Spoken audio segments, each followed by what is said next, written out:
Welcome back to part 2 of In Conversation with Trevor, where my guest today is Saviour Kasukuwere. Enjoy part 2 of this riveting conversation.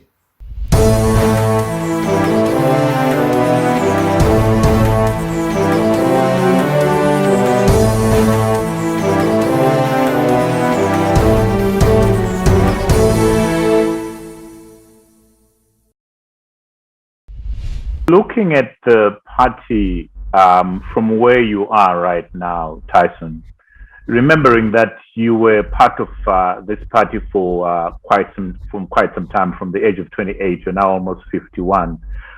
What goes through your mind in terms of what the party has become and what the party has done to the country? Do you have any regrets?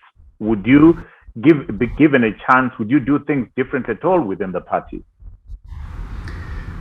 I think it's a balance sheet. We've got to draw up a balance sheet and say what the profit and loss account.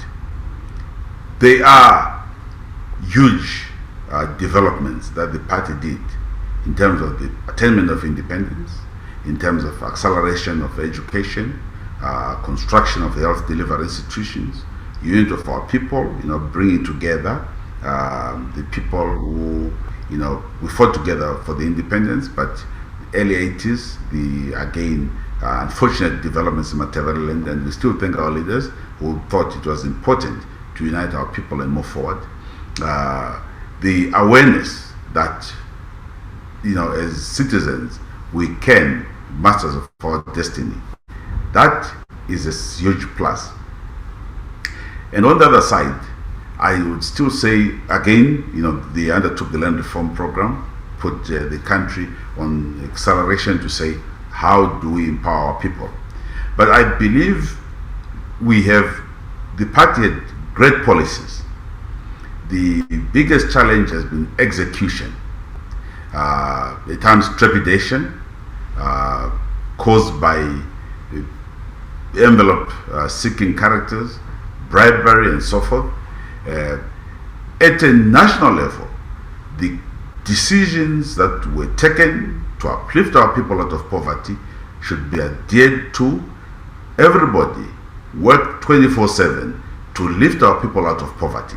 And I think the party needs to deepen, or should have deepened, its interactions in the economy, its the pursuit of happiness in society. How do we bring up our people? How do you achieve their dreams, hopes, and aspirations? And I think that's an area that still leaves a lot to be done. And I think, again, the streak, and which I think we all deeply regret, this streak of violence, which has been in the party for quite some time. If you look at the formative days, how petrol bombs were being thrown at each other, it is talked to you as part of history, but it becomes a stain. It retains that flavor throughout. And we sit here, I sit here and other colleagues, as again victims of that violent streak within the party. I think this is an area that requires some depth to say we should concentrate on the development of our people, on delivering, on the upliftment of the majority, as opposed to this unnecessary carnage where we allow ourselves to become instruments of death, instruments of liquidation of opponents. And lastly, I would say, I think in the party there should be need for a greater democratic dispensation. Interestingly, the past few days, I think the ability to work together. You have seen other cadres who have written to the party to go back. They've been told to go back to the provinces. But I'm very excited to see that it's easier for somebody to leave MDC and join ZANU-PF than for a ZANU-PF member to retain his membership. So, call it the issue of the camel. It's easier for the camel to enter through the eye of a needle than for the Son of Man. What would you say, Tyson, if I say, when you were you are primarily there, Tyson, because of that culture of violence, that culture of treating the people that you don't agree with as enemies, not as compatriots that you disagree with. You had to run away to preserve your life and handed over your ring to your wife because you thought you were going to die. This has been a culture that in the first instance has been present within ZANU-PF and has become a national political culture. Why did Tyson, when he was in the party with a position of influence, speak against that culture? Trevor, a political organization is not as easy. Your voice, your actions are also determined by your standing in the party. When I became political commissar, we came up with programs and policies to mobilize around programs, the empowerment, housing development, and so forth. But it doesn't follow that if you sit in a room, you are all of the same mind. Some will say, no, the way to deal with this problem is bring my gun, Shinwami, and I looked at this guy. And that culture does not, present itself openly like that. But it's one which you then find, and you're saying, wait a minute, what is happening here? So Tyson would say, this is a thing, it's an ongoing exercise, I think. It's something that we must deepen ourselves and say, never again. Let's disagree, but let's not liquidate one another.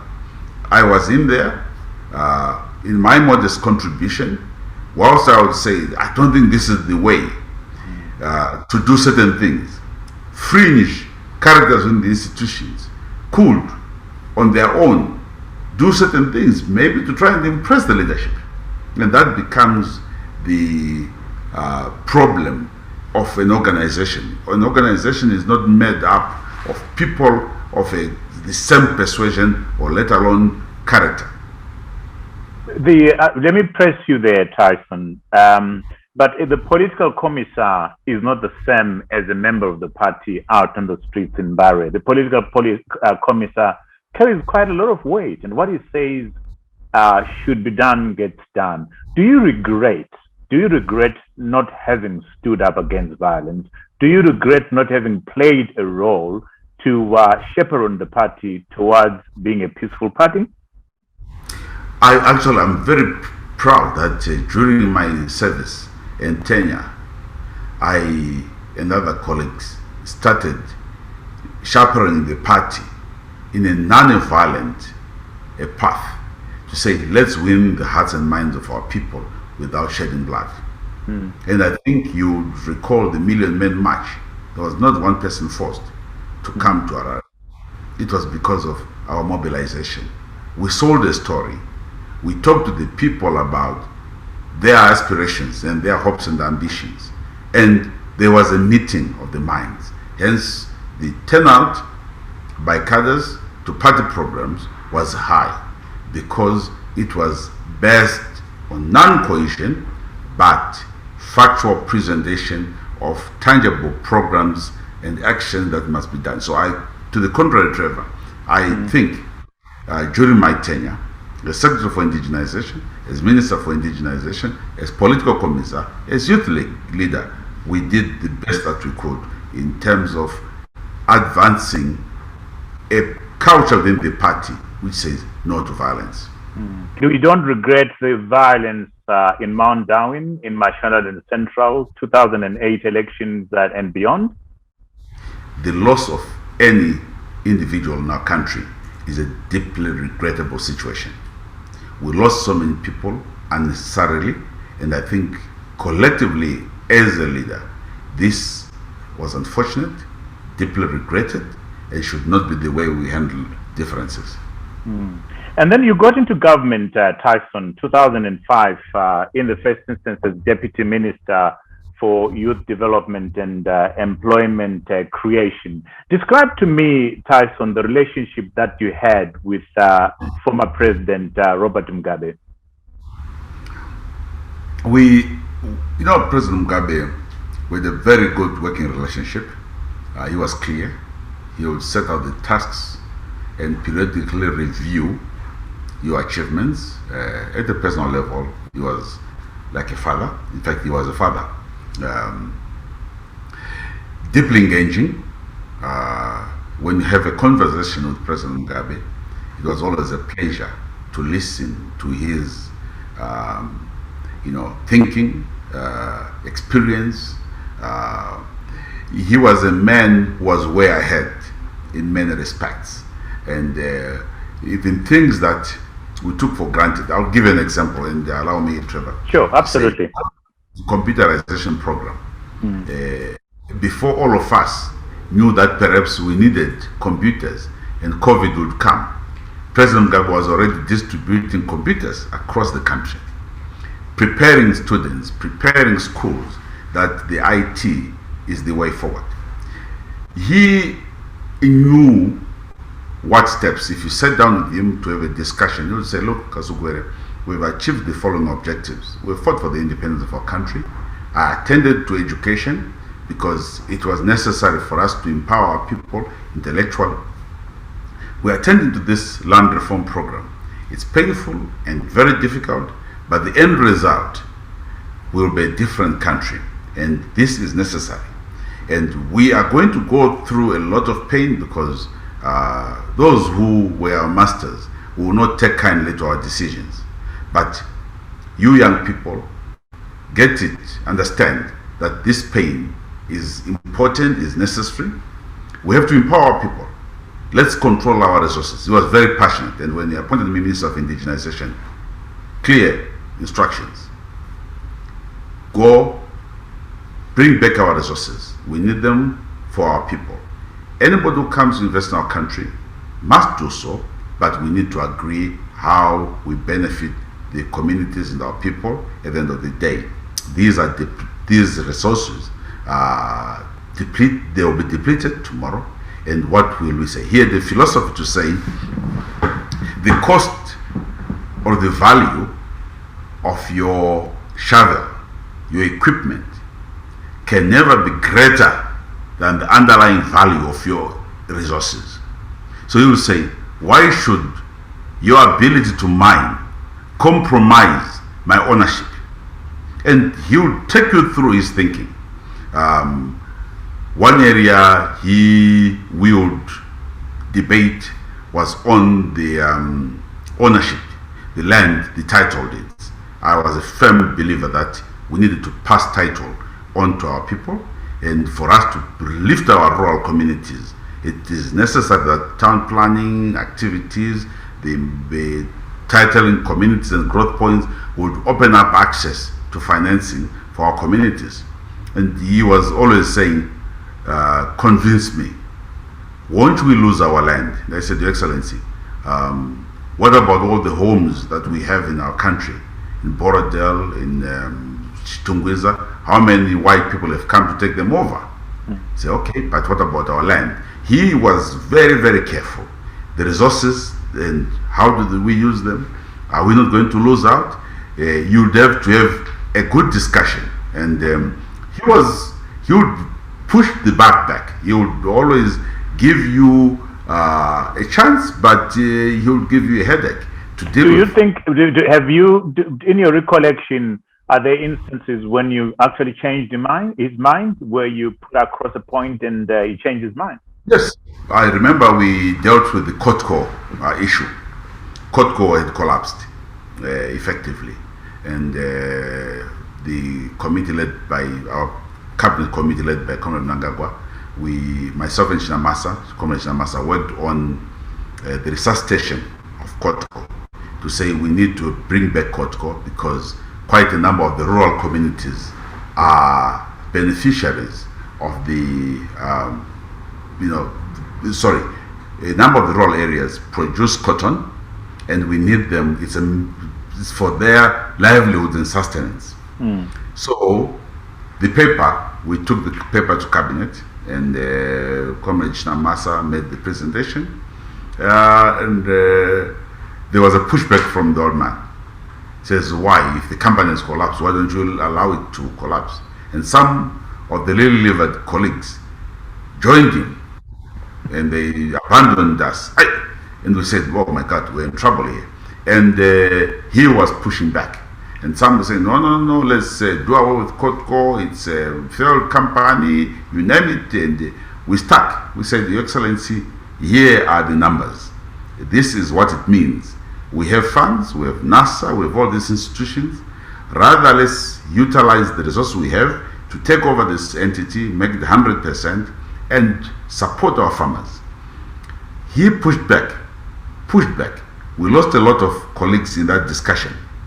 But at the end, in summary, says, well, I'm convinced the arguments made by the comrades with regards to Kotko resuscitation, I agree.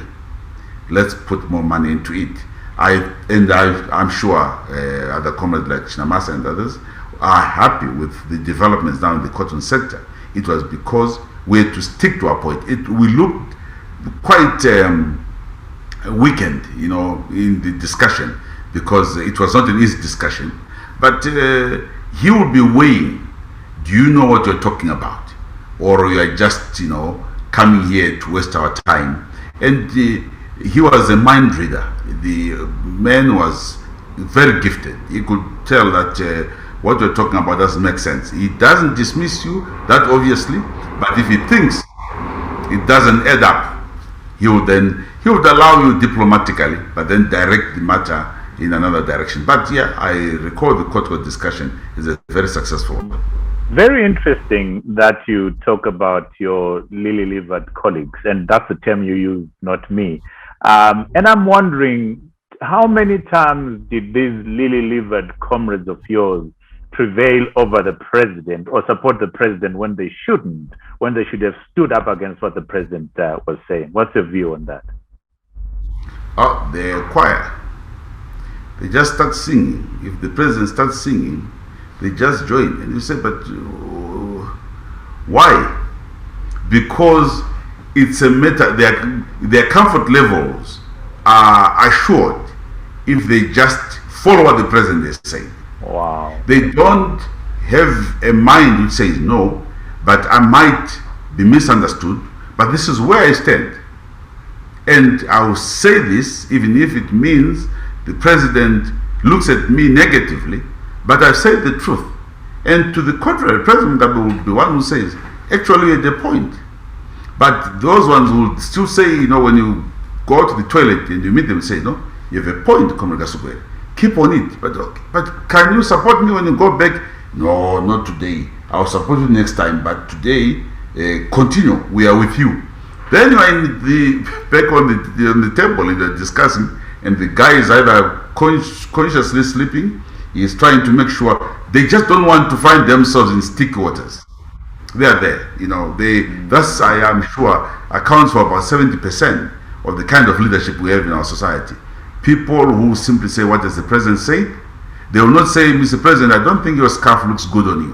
Why don't you take it off? They'll buy 10 scarves because they want to be seen to be supporting the president. But to say, Mr. President, well, we'll look at this matter from a dressing point of view. You can't be putting on this scarf every day, hot and cold. Can you moderate this arrangement? We don't mean to disrespect you. No, they'll go and buy dozens of them and just also want to be seen to be doing what the president. Maybe it's loyalty. 70% of your colleagues being lily-livered, clearly they must take blame of where the country is right now, Tyson? Well, they also take credit and say we did the following. Let's move over, Tyson. I think the point has been made. Let's move over. You then get appointed Minister of Indigenization, Youth and Economic Empowerment in 2009. And again, in your own words, you say it was a highly controversial responsibility, and I had to do the job because I'm a firm believer in the empowerment of our people. But you then say cowards and bribe takers worked against the spirit of empowerment and sabotaged the program. That I raise this point because you talk about cowards and bribe takers, and yet the allegation, Tyson, that you were a bribe taker yourself. It's difficult to come up with the paper trail for bribes and corruption. But what do you say? You're saying there were bribe takers and corrupt people, and people say, but no, Tyson, when it comes to indigenization, he was Mr. 10%. Talk to me about that, Tyson. You see, Trevor, when I was appointed into that office, I knew what pitfalls lay ahead of me. One of them was that if I become a recipient of bribery, I will not be able to implement this policy. I drew a lot of inspiration from Dr. Joseph Made when he became Minister of Agriculture. You know, the land reform was kind of stalling. But Made was, Made doesn't have anything to say. He doesn't say anything. Made just writes and says, we're taking this farm. And I used to say to Joseph, I take from you your decision to say, this is what you have been asked to do. You have not departed or deviated. It's because you refuse to take envelopes. They will say Kasukuwere is Mr. 10%. I'm saying, if anybody gave me an envelope of 10%, please come forward. Those who try to bribe me, those who try to bring money to me, I know them. And at some point, if need be, I'll say, you remember you tried to do this, but we need to be mature in life. But I would say anybody who try and bring carrots, we have 10 million for you. Say, oh, thank you very much. This 10 million we use it for the community trust. Put it away. So they tried to bribe you with the 10 million, and you said we're going to put it in a trust?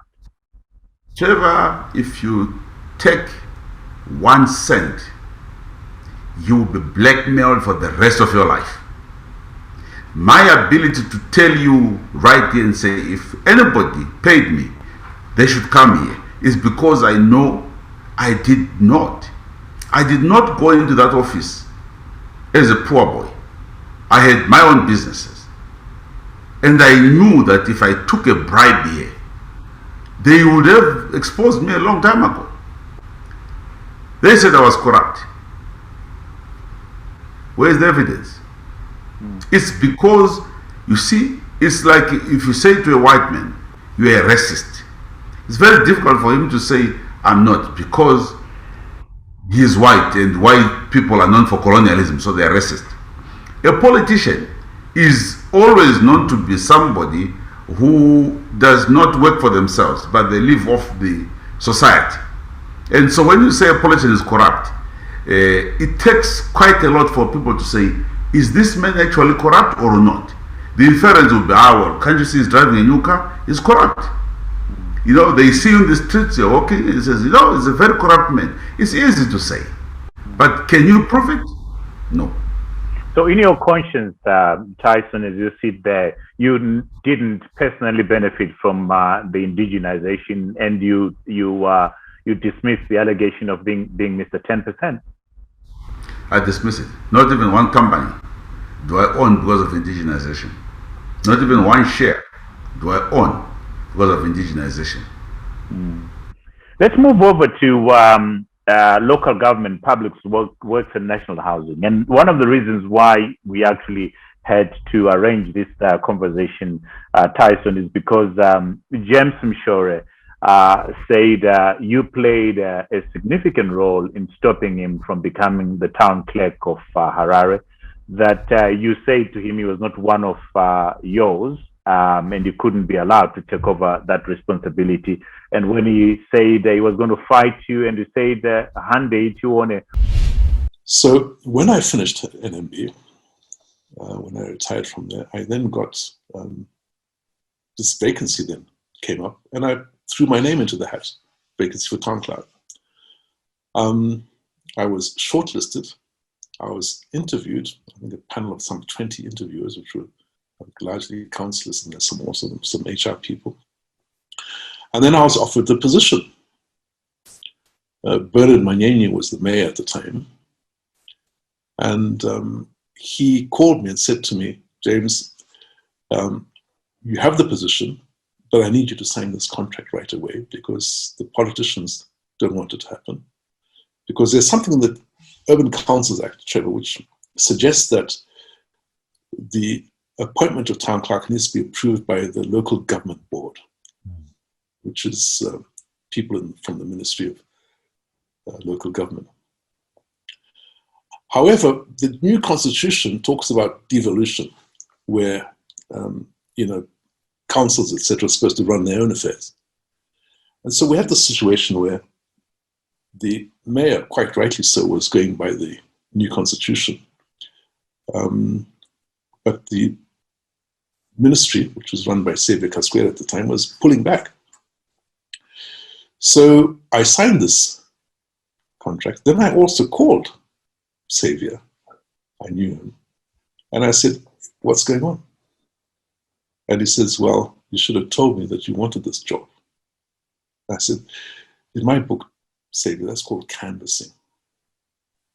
That's against the law. And he says, no. This is the second biggest job in the country. We want to make sure that whoever's running it is one of us. So I said, what do you mean, one of you? The Zimbabwean like me? What do you mean, one of you? And he says, no, my brother, you should have told me. You're going to do this job over my dead body. Wow. And I said, really, Trevor? Really, Saviour? And he says, yes. So I said, you know I'm going to fight you, don't you? And he says, Hande Torn, and he put the phone down. Wow. So I then reported to the office beginning of April, as my contract said. And the only person who cooperated with me was the mayor. No one else wanted me there.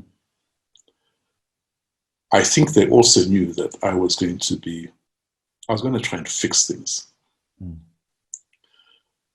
Trevor, within the first week of getting there, unsolicited, I had telephone calls from European financial institutions offering me money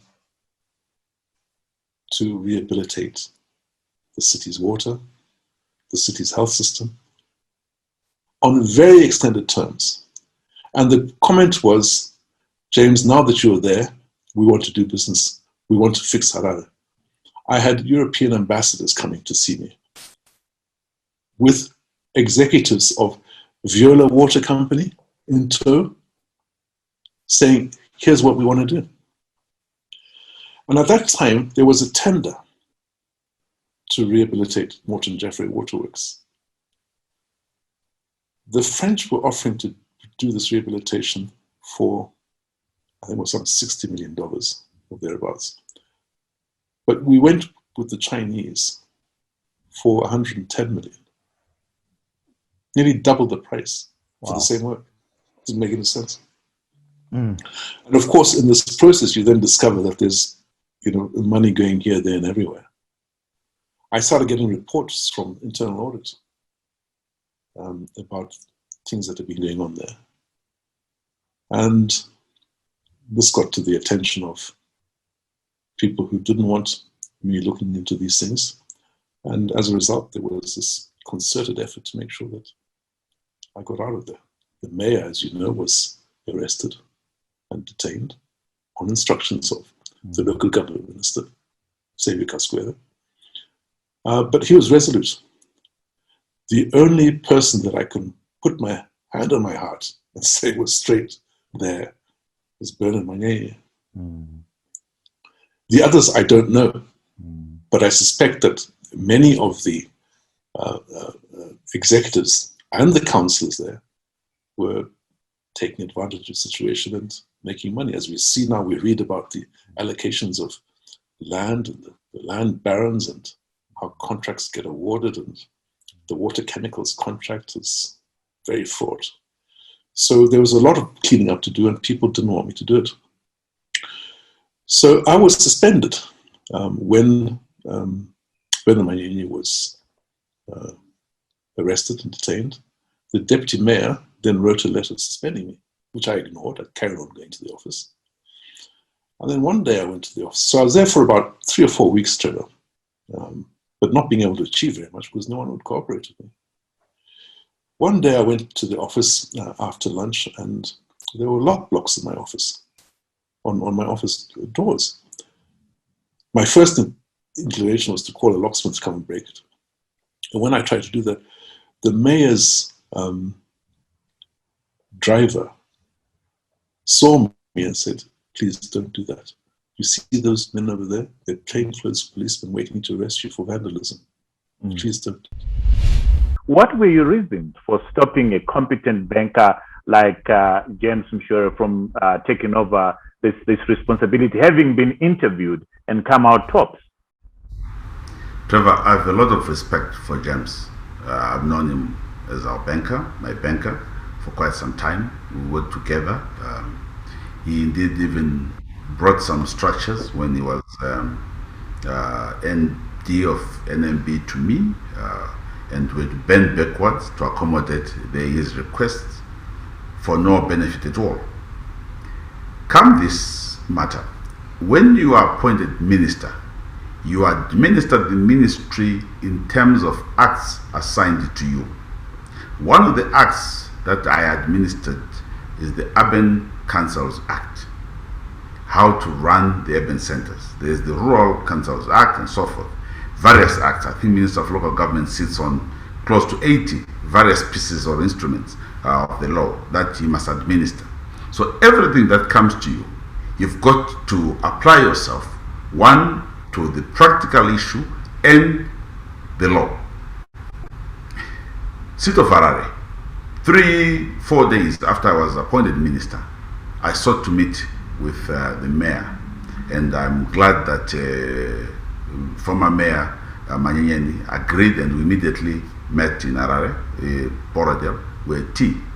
We agreed on a framework to say, look, let's work together, let's cooperate, get the city out of the challenges it was going through. There was a former town clerk, Mahachi, who was now exiting, but was resisting, saying he is not that stage to go. And I said to the mayor, we'll back you. We need a fresh face. We need people who can reorganize the city, capable hands. This is a huge animal. This is the second type of government we have. A Seat of Harare runs a budget of over 4 or 5 ministries. Its budget perhaps could be bigger than the government of Swaziland. So meaning that it's not a small entity. So we agreed, enter the applications. The town clerk position is advertised in terms of the law, and this is not my business, but the town clerk position is advertised. People submit the applications. There is a consultant hired who do the initial cleaning.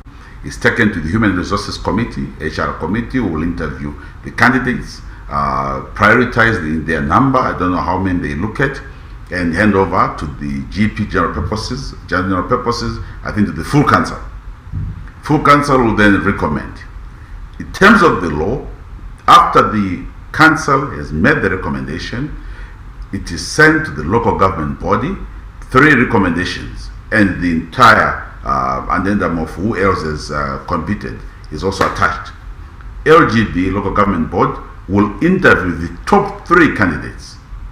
And if they're satisfied, they interview them. If they're satisfied, they will forward. If they are going along with the recommendations made by the particular council, they will still say, Minister, this is our view.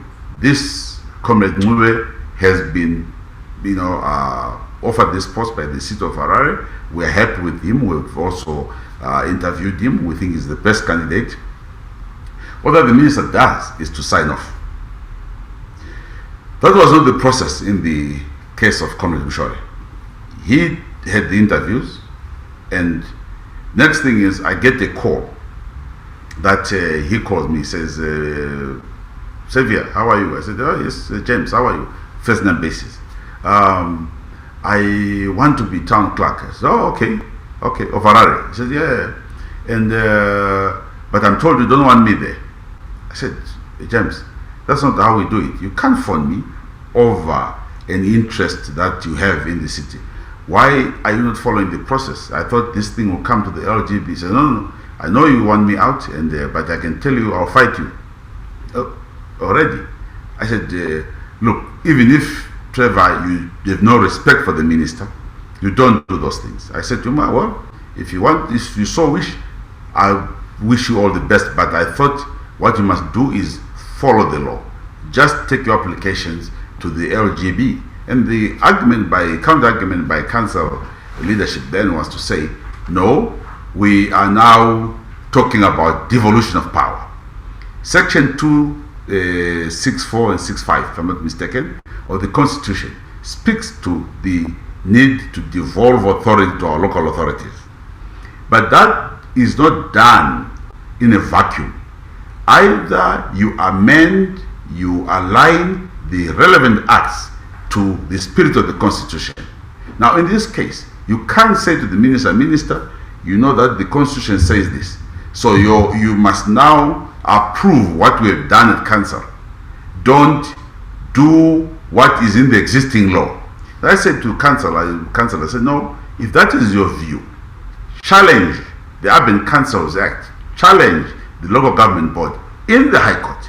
And if that law is inconsistent with the Constitution, it will be struck down. If it's inconsistent with the Constitution, it will be struck down, and you will be forced to amend the law or do whatever you have to do. Now, this is the case with Comrade Mushore. Secondly, the Reserve Bank writes to me and say, Minister, we hear that this is about to happen, but we have concerns. There's a company called JCAM, a Deloitte Treasury report. We had on bank surveillance at NMB actually persuaded us to ask Mr. Mushore to step down because we're not happy with the way this $10 million thing was done. I shared that confidential copy with the mayor. I said, Mr. Mayor, this is what we have, but we can't talk about it. We are trying to protect each other's integrity. But it appears I'm being forced now to say it, but I didn't want to go into that. And then lastly, I then tried to inquire. He said he has retired on sick grounds, sick health from the bank. Now, you think the city of Harare is a recuperation center? If you have retired there because you are not feeling well, you are coming to a high pressure job and you're saying, I will be strong enough. I'm not a doctor, but I just thought there was no wisdom in all this thing. So what I didn't do was to get involved or sign anything. I only saw them hiring each other, and the theater was a seat of Harare. I had no hand to play, but obviously the buck stops with me. They had to find somebody. All they needed to do was to follow the law. I like James a lot. He's a brilliant chartered accountant. I looked forward to that kind of capacity, a chartered accountant, a lawyer, to help us turn the city of Harare, change the culture, bring about a business way of doing things. But Trevor, you've got to run government in terms of the law. I can't do favors to friends. Surely, Tyson, was it not in your interest to ensure that you leave no stone unturned, even if it meant you being the champion to ensure that the law that was ultra-virus, the Constitution, got changed to line up with the Constitution, to ensure that Harare has a town clerk who's qualified, capable and competent like James Mushore? Well, should you not have done that? Trevor, if don't make history, but if they had taken those names to the local government board and he would have qualified and would have gone through it, I was going to sign. I had no problems. I have no personal problems. I would want to be one of the persons so excited to have a former banker, a chartered accountant at the top of the city of Harare. He is an exposed man. He has been all over the world. He has experience. And one of the challenges that face the city, you know that even to this day, there is not even one chartered accountant that is in that city council. I mean, who does that? And I was happy that we were looking at a number of guys who were in the banking sector. If they could come up and become part and parcel of the governing structures of our country, our cities, we would make progress.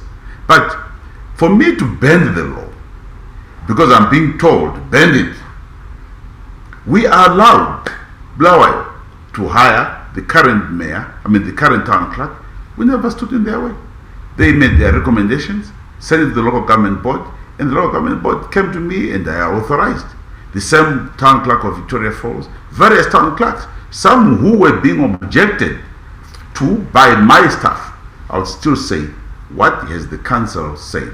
What has the local government board said? Oh, but minister, I don't think this is a good guy. We think, I said, no. Let's follow the trend. If you have issues, did you at that material time deal with it or not? Don't bring rumors to me. We're very firm and very fair, but I'm probably maybe trying to talk about things that have now gone, it's water under the bridge. But James is a good man. He must follow the law next time. Let's move over to back to the issue of corruption, Tyson. You came back twice in 2018 to face charges, which were, I think you were acquitted. But at the present moment, I gather, I don't know where the situation is, that there are efforts rather to have extradition rather. Have you extradited from South Africa to Zimbabwe to come and face charges of allocating land to former First Lady Grace Mugabe's sister, and also charges of abuse of office. Where are we with that case? I came to Zimbabwe, to my country. I left the country because I was a criminal around the president. Then I said, fine, if I've committed a crime, my late mother, may her soul rest in peace, came to me and she flew to where I was and said, did you steal? I said, no. Did you abuse authority? I said, no, mom. She says, okay, I'm going back home. I want you next week. My mother. And I couldn't say. I followed my mother. I called the authorities and said, guys, you've said I've committed crimes. Okay, I'm prepared to face trial. I go to Harare, May, I think April. I was charged with border jumping, which is a common crime. My good brother, Comrade Nangagwa, could equally be in court for jumping the border also, and so are many other people. I was acquitted because of circumstances. Number two, in September, 23rd of September, 2018, I flew back to Harare again when they said I had corruption charges. I said, fine. I phoned Comrade Charumbira, who was the Senior Assistant Commissioner. I said, I'm landing today and I'm prepared to go to court tomorrow. Are you ready? He said, yes. I phoned my lawyer, James, Comrade Samkange, said, let's be ready. He said, okay, fine, let's go. Went to court. Comrade Samkange was removed through politics. He was told, get out, we need to jail this man. Okay, I looked around for other lawyers. Other lawyers came in to help me. I was acquitted. Now, why did I come back? Because I knew that I had not committed any crime. I could not live with my conscience. If I had committed any crime, I had to be judged. This is my country. I must subject myself to the laws of my country. And I also say to the authorities, I have a pending case. My house was attacked. Can some investigations be done and a few guys apprehended who shot at my house? That has not been dealt with. So that's not an issue. The issue say, let them come back. Trevor, it's not about justice. It's about how do we bring this guy in, send him maybe to Shkurubi and shut him up. And I still say that is not how we should deal with issues. If I subjected myself and submitted myself to the authorities and was prepared to go to jail if I committed a crime, that's why I came. I was not scared. I said, if I committed a crime, let me make you serve my time. But there was nothing, alas. So if I decided, I can't stay here because I'm still also expecting that somebody tells me who shot at me. No, let's extradite him. That's self-serving. That's grandstanding. That's political nonsense. Okay. Interesting. So as far as you're concerned, there is no strong case here. This is all politically motivated. No, there is no case. Was already dismissed. I don't know one for what. Maybe you must ask the Professor General, what is he talking about? He always finds time to, if he has to write an obituary on the late General Moyo. He talks about those criminals are going to bring them back. What is that going to do? The man is late, yes, and why do you bring me into that matter? Again, somebody they have cases today. How many cases have they prosecuted anyway? Tell me, Tyson, are you still a member of ZANU-PF? The old one, in its formation. That's my card I still have. But I don't know what Shinamas has been talking about, that we sacked him. I said, yeah, okay, where did you hold the disciplinary hearing? How do you say I've sacked somebody who's running after gunmen? And as I'm running away, somebody is sitting to say we've sacked this guy. It's, I think, it's a gray matter. It's a gray area. Where are we? We need to make sense of exactly what is it, what's happening here. But yeah, that's a legitimate question. Where are we? But where is Tyson as far as ZANU-PF is concerned? Is he still a member of ZANU-PF? If you were called today, like you've said, it's easier for people in MDC to join ZANU-PF. It's tough for former members of ZANU-PF to rejoin ZANU-PF. If you got the call right there, Tyson, come back to ZANU-PF, would you go back? If there is a call from ZANU-PF to say come back, the question is, who said me in the first place? It's a discussion, Trevor. It's not as easy as just, because this is a live matter. It's a matter that requires maturity and sobriety from all the parties. What happened in the past is a matter that must be discussed. We don't dare to discuss about it just merely by saying, do you have a card? So if you have a card, come back tomorrow. No. We are all mature people. A lot has happened. We need to think through this matter and say, guys, how do we move the country forward? If it is the party is an organization, how do we sanitize and restore? What is the party? Who is in the party? What processes are we talking about? This is a much bigger, which I can't just answer a yes or no. In your view, I mean, you've sat there for quite some time. You've made a lot of introspection. You've reflected. In your view, and as briefly as possible, how do we move this country forward? A country with great promise, country with great opportunity, great people.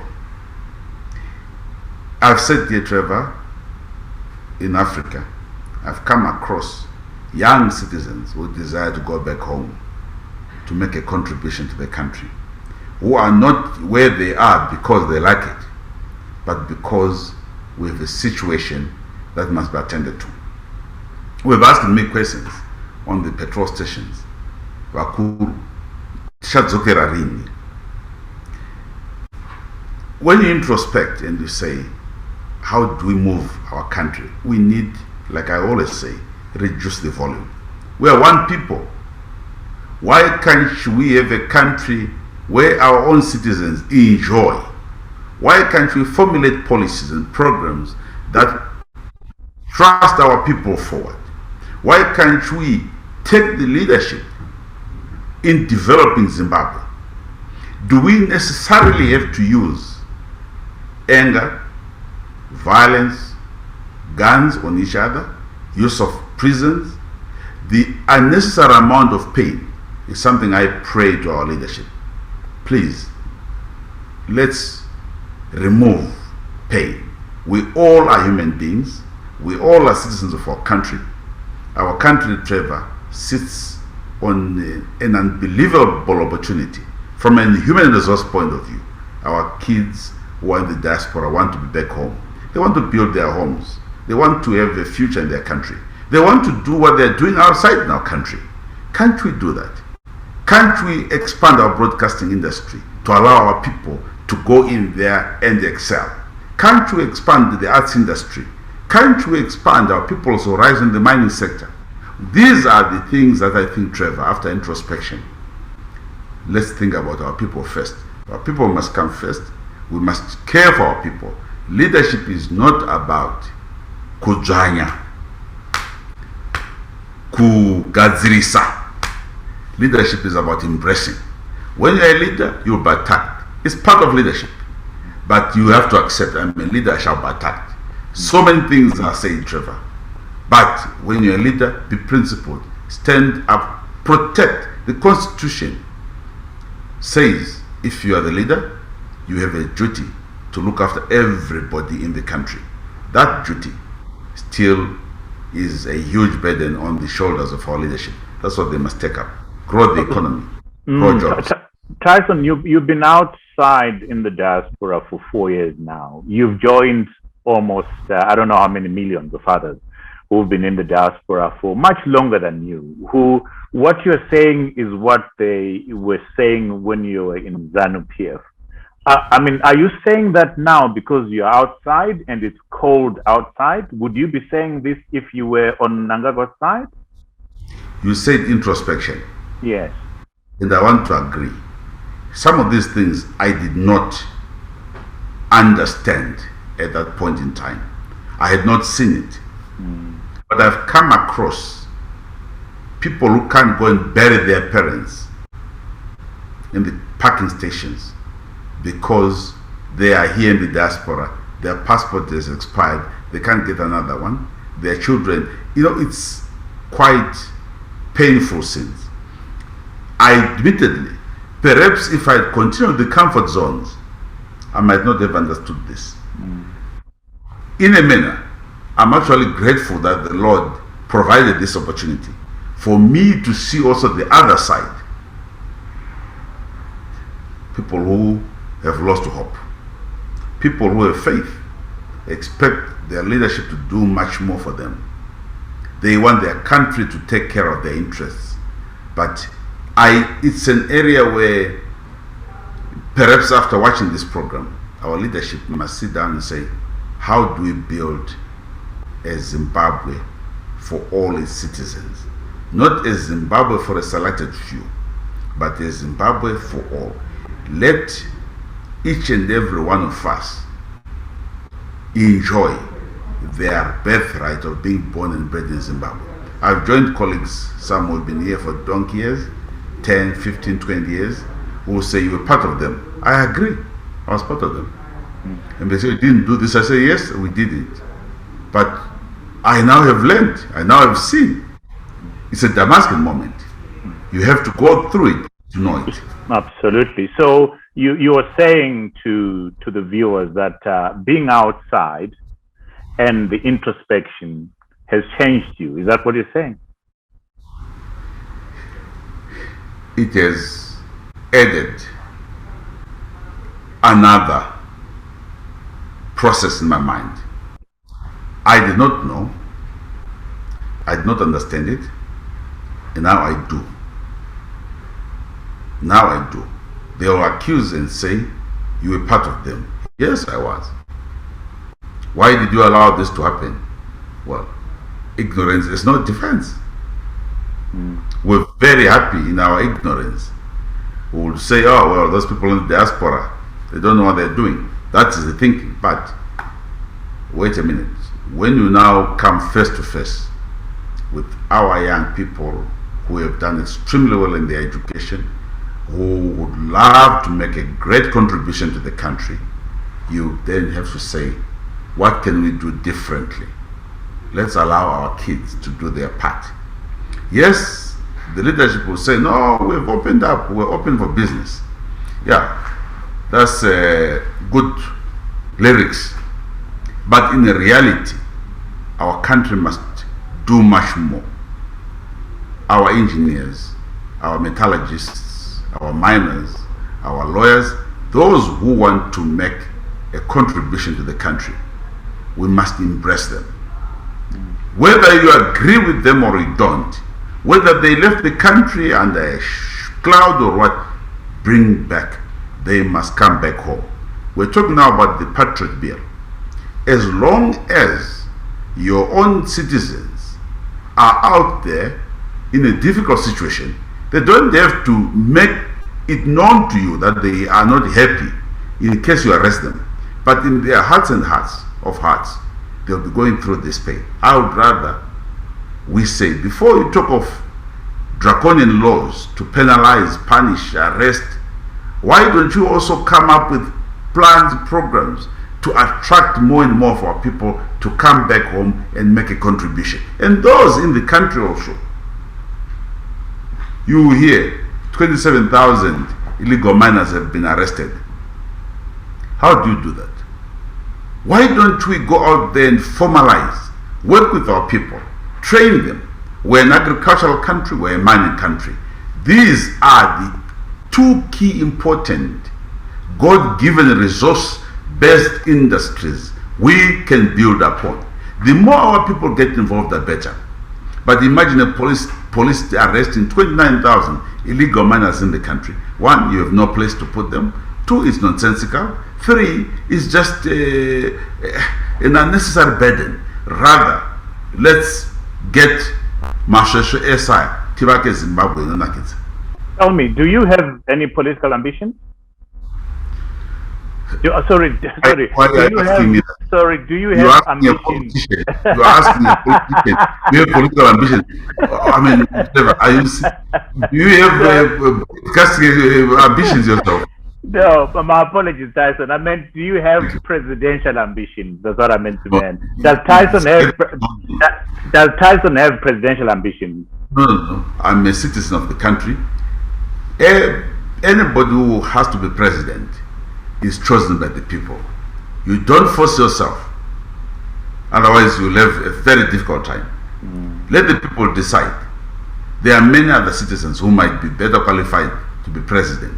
I'm only speaking out about what I think must happen for my country. It's one job. Absolutely. Tell me, Tyson, I want to give you an opportunity to address the president, and I know the president watches this show quite a lot. I want to give you an opportunity to talk directly to the president. Were he to give you a call now and talk to you, what would you say directly to him? Look after the people of Zimbabwe. That's all I'll say. That's all that you say. Awesome. Tyson, thank you so much for giving us this opportunity to be in conversation with Trevor. We have no doubt that a lot of people will learn more about you, your thinking, and your journey of how you left Zimbabwe and where you are right now. We wish you the best from where you are, and that many in the diaspora, including yourself, do get afforded the opportunity to come back home and rebuild our country. Each one of Zimbabweans, wherever they are in the world, matter, and they have a role to play in moving this country forward. So, Tyson, thank you so much for this opportunity. Allow me to turn to our viewers, Tyson, who are in Zimbabwe, who are on the continent and in the diaspora, who follow this show every week. Thank you for making this show the success that it is. To ensure that you don't miss out on any of these shows, which come out on Monday at 7 a.m., please click on this subscribe button so that you get an alert every time we have a new show. So until next time, take good care of yourself and cheers.